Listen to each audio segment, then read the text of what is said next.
This is going to be in a series of training videos that I'm going to do for you guys. Yes, it is, yes! It's going to be, I'm not sure how long it's going to be yet, but I'm going to focus on doing at least 2 or 3 of these. Just how I train Lottie on certain commands, and it might help you guys. So the first one we're going to do today is sit. We're going to use a clicker today. You can't eat that, but you don't have to. We just always use clicker training. I probably will do a video on that a little bit later sometime this month maybe, or in the beginning of next month, but it's not a necessity to use one, it's just that we like to. I'm also today going to be using these Proline, Lottie, man out the way, Lottie, man out the way. I'm going to be using these Proline pet food, box beef for dogs, trainer mini bones, chicken, beef and lamb. Lottie, you can't have them yet. I got these in Pets at Home. They weren't much, about £2 maybe £3 for a really big bag. I mean, there's still loads in there, and we've used tons of these recently, so yeah, we find them really good. There's other different brands. Coaches are another brand that we use sometimes, which is also really good. So yeah, we're going to be using them today. If I get a couple out for you, you can see that they're just small, tiny little treats. Good girl. They're just small little bones, different colours and flavours.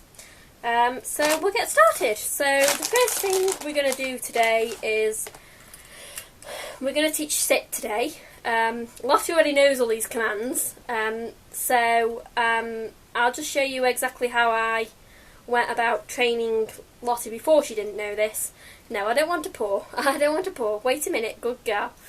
I've got some treats, so she's wondering what she's got to do to get these. So this is how I train Lottie. I'm not particularly, knowledgeable about dog training, really. I just picked it up as I went along. I did look at, other YouTube videos and some articles, and also got some books. But, I'm just like you guys. I don't, specialise, and I've got no, qualifications or anything.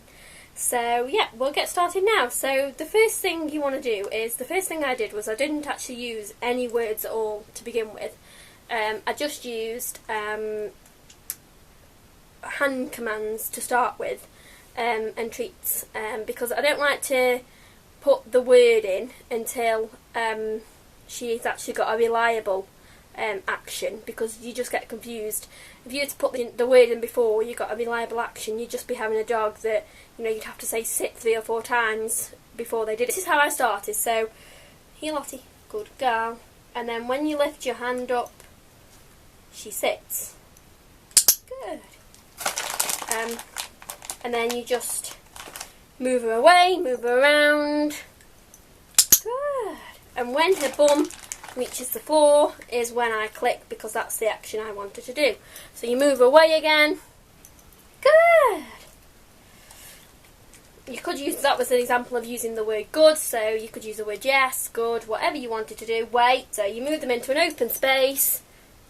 Good. You could use I sometimes do use a combination of both the clicker and the word good. I'll just, like to use a combination of both. Good. Good. If for any reason your dog isn't willing to sit, if they're down, they will normally sit by bringing the food above their head. So like this, they would normally sit. So you could do that for a couple of actions beforehand to get the dog to know that that is what you want to do. I don't want to paw, sweetheart. That is what you could get the dog to do before you actually teach the word or to the action, because you don't want to be having a dog that you're winging this around, you're waving it about, and they're not even sure what they should be doing. Good. If your dog is just only sitting for a few seconds, you could even wave it around, wait a few seconds, then click. and that gives you a longer sit than you would have normally. So it trains a much longer sit. We use this. We didn't actually use the word sit, and for a couple of times, wait. She wonders what action that she needs me to do. Bless her. That is so cute. No, wait. She's thinking that normally, you see, to have a treat, she would have give me paw and shake. So that's hence why she's doing that right now. And now I've forgotten, Lottie, what I was saying. So thanks for that. We didn't actually put the word in until she was really, really reliable. We took away the treats as well.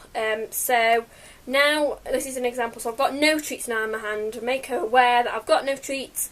I move her about a bit, make her move around a bit. Sit, good. And then I give her the treat afterwards. So just because you don't want a dog that can only, good girl, you don't want a dog that can only follow around your hand and not be able to do it without moving your hand. So this will be another example now that if your dog wouldn't sit at all, you could get them into it, make them lie down, you could bring it up above their head and they go into a nice sit. It's just when the canine body does that. You bring anything above their head and they sit. It's just the law of nature, I think, or whatever. So, yep, that's how we trained sit. Once we got a reliable sit in the house, we went and did the whole thing again outside. Some people say you need to restart the process again. I didn't actually restart the process again. I just went outside with the treats, said the word, sit, and she did it. Good girl. So yeah, she obviously, as you can see, she knows the word. Good girl. And this one, good girl. That will be in a later video. We will try that. Enough now. That will be in a later video that we show you guys that. You're giving them a sneak preview of what's coming up. That's good. So that's it for today. That is just how I train Lottie to do a sit. And we'll hope to see you in the next video. Won't we? Bye!